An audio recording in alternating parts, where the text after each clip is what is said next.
Hi అండి, అందరికీ నమస్తే. Welcome to Tulasi vibes. అందరూ బాగున్నారండి? ఈరోజు ఉలవచారు చూపిస్తానండి. ఉలవలు ఇలా నానబెట్టుకోవాలి.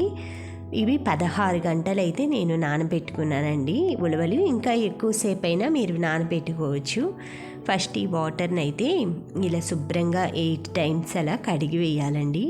ఇసుక రాళ్ళు కంపల్సరీగా ఉంటాయండి. ఎంత మీరు సూపర్ మార్కెట్లో కొనుక్కున్నా కూడా మనకైతే స్టోన్స్ ఉంటాయి. గాలించుకొని శుభ్రంగా ఫస్ట్ ఏరుకోండి రాళ్ళు.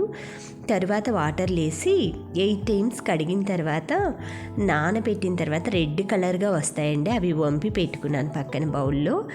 తర్వాత ఇందులో వాటర్ పోసేసి, మనకి ఉలవలు 1 గ్లాస్ అనుకోండి, ఒక 3 గ్లాసెస్ వాటర్ పోసుకొని తగినంత సాల్ట్ వేసుకోండి. యాడ్ చేసుకొని మనకి కొంచెం ఒక పించ్ ఆఫ్ సాల్ట్ సరిపోతుందండి. తర్వాత మనం చూసి కలుపుకోవచ్చు.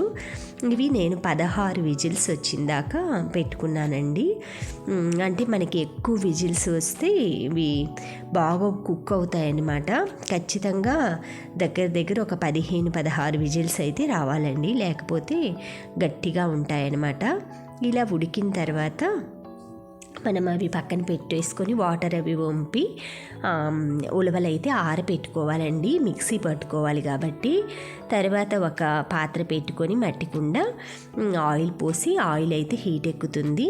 ఇందులోకి మనం వేసే మసాలాకి నేను వేపుకుంటున్నాను 1 టేబుల్ స్పూన్ మెంతులు, 1 టేబుల్ స్పూన్ జీలకర్ర. ఇవి వచ్చి స్లో ఫ్లేమ్లో పెట్టేసుకొని డ్రై రోస్ట్ చేసుకోవాలండి. ఒక పక్క ఆయిల్ అయితే కాగుతుంది పోపుకి, ఇంకొక పక్క అయితే ఇవి వేయించుకుంటున్నానండి. ఇలాగా ఆయిల్ కొంచెం కాగిన తర్వాత మనమైతే 1 ఎండుమిర్చిని 2-3 ముక్కలు కట్ చేసి ఇలా వేసుకోవాలండి ఆయిల్లో. ఇలా ఆయిల్లో వేసిన తర్వాత ఆ ఎండుమిర్చి అనేది బాగా రోస్ట్ అవ్వాలి. ఆ రోస్ట్ అయిన తర్వాత దీనికి ఎక్కువ తాలింపు అక్కర్లేదు, కొంచెం ఆవాలు వేస్తానండి. ఎందుకంటే కొంచెం మనకి ఆ ఫ్లేవర్ అనేది బాగుంటుందన్నమాట. ఆ తర్వాత కొంచెం ఉల్లిపాయ ముక్కలు, పచ్చిమిర్చి, మనం అల్లం కూడా వేసుకోవచ్చు చిన్న చిన్న ముక్కలు. మనకి బాగుంటుందన్నమాట టేస్ట్ అది. ఉల్లిపాయ, పచ్చిమిర్చి, వెల్లుల్లిపాయలు అయితే మస్ట్ అండ్ షుడ్ అండి. ఇందులో టమాటా అయితే అస్సలు వాడరు. ఇలా వేగిన తర్వాత ఆనియన్ ముక్కలు అయితే సన్నగా కట్ చేసుకొని తగినంత సాల్ట్ యాడ్ చేసుకొని మనకి ఇవి గోల్డెన్ బ్రౌన్ కలర్ రావాలండి. గోల్డెన్ బ్రౌన్ అంటే బాగా మెత్తగా అవ్వాలన్నమాట. ఆ స్టేజ్ వరకు అయితే ఫ్రై చేసుకోవాలి.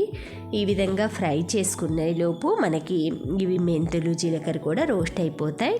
చూసారు కదా, తగినంత సాల్ట్, తగినంత పసుపు వేసుకొని ఒక చిటికెడు అనుకోండి, 1 టేబుల్ స్పూను ఉప్పు, 1 టేబుల్ స్పూన్ వచ్చేసి పసుపు. చిన్న టేబుల్ స్పూనేనండి, ఎక్కువైతే అక్కర్లేదనమాట. సరే, మెంతులు జీలకర్ర కూడా చల్లారిపోతున్నాయి. ఈలోపు ఆనియన్ అయితే గోల్డెన్ బ్రౌన్ కలర్ వచ్చేదాకా అయితే కంపల్సరీ వేయించుకొని, ఒక 2 పచ్చిమిర్చి అయితే నేను కట్ చేసుకొని యాడ్ చేసుకున్నానండి ఈ స్టేజ్లోనే. తర్వాత ఇవి వేగేలోపు జీలకర్ర, మెంతులు అయితే రోట్లో ఇలా మెత్తగా పౌడర్ చేసుకుంటున్నానండి. ఈ పౌడర్ని మనం ఈ తాలింపు ఇవన్నీ ఇందులో మనకి చింతపండు రసం ఇవన్నీ యాడ్ చేశాక ఇదైతే యాడ్ చేసుకోవాలి. ఈ విధంగా ఈ స్టేజ్లో ఆనియన్స్ అవి ఫ్రై అయిన తర్వాత ఉడకబెట్టిన ఉలవల నీళ్ళండి అవి. ఆ తర్వాత చింతపండు జ్యూస్ అన్నమాట. మనం ఆ ఉలవల క్వాంటిటీని బట్టి యాడ్ చేసుకోవాలి. ఈ 2 కలిపేసిన తర్వాత ఉలవలు పేస్ట్ మిక్సీలో వేసుకున్నానండి. ఆ మిక్సీ పట్టిన ఉలవల పేస్ట్ని కూడా ఇందులో కలుపుకోవాలి. ఇప్పుడు 1 టేబుల్ స్పూన్ కారం వేస్తున్నానమాట. పచ్చిమిర్చి వేసాను కాబట్టి కొంచెం తగ్గించి వేసుకోండి, ఎక్కువైతే పట్టదనమాట. ఉలవచారు చాలా ఫేమస్ అండి కృష్ణా జిల్లా అటు. ఇప్పుడు ఈ స్టేజ్లో నేను మిక్సీ పట్టుకున్నాను కదా, మనకి రోట్లో దంచుకున్నా కదా జీలకర్ర, మెంతులు పౌడర్ అండి, అది కూడా యాడ్ చేశాను. ఇప్పుడు వచ్చేసి పేస్ట్ పట్టుకున్నాను కదా, ఉలవల్ని స్ట్రెయిన్ చేసిన తర్వాత మిక్సీలో అయితే మెత్తగా స్మూత్ స్ట్రక్చర్ వచ్చిందాక పేస్ట్ వేసుకున్నాను. ఆ పేస్ట్ని కూడా ఇందులో అయితే యాడ్ చేసేసుకున్నానండి. ఈ విధంగా మొత్తం యాడ్ చేసిన తర్వాత బాగా ఉడుకు పట్టాలండి. ఇవి మొత్తం వచ్చేసి ఇది 20 మినిట్స్ దాకా మీడియం ఫ్లేమ్లో బాయిల్ చేసుకోవాలి. తగినంత వాటర్ అడ్జస్ట్ చేసేసుకొని మనం ఈ విధంగా మొత్తం ఉడికింది అనటానికి మనకి గరిటె ఇలా తిప్పేసి చూస్తే మనకి థిక్గా ఉండాలండి. ఈ స్టేజ్లోనే బెల్లం కూడా యాడ్ చేశాను, ఒక చిటికెడు. కొత్తిమీర సన్నగా తరిగి యాడ్ చేశానండి. ఆ కొత్తిమీర ఫ్లేవర్ అంతా రసానికి పడుతుంది ఈ స్టేజ్లో. మనకి ఇవి చిక్కగా అయ్యింది దించేయచ్చు అని ఎప్పుడంటే మీరు ఒక స్టీల్ గరిటె తీసుకొని దాన్ని ఇందులో ముంచి బోర్లించేసి ఒక లైన్ గీయండి. అప్పుడు ఆ వాటర్ అనేది ఎటు కదలకుండా తిక్కుగుందంటే అది బాయిల్ అయినట్లు అనమాట. ఇప్పుడు వీటిల్లో వాటిని దీంట్లోకి స్ట్రైనర్లో అయితే మొత్తం ఇలా వడకట్టేసేసుకుంటున్నానండి. స్మూతీ స్ట్రక్చర్ ఉండాలన్నమాట ఉలవచారు, అందుకని ఈ తొక్కులు ఇవన్నీ వేసుకోకూడదు. ఇప్పుడు ఈ లాస్ట్ ఇదేనండి మస్ట్ అండ్ షుడ్ తాలింపు. దీనికి ఎక్కువగా టేస్ట్ ఇచ్చేది నెయ్యి వేసుకున్నాను నేను 1 టేబుల్ స్పూను.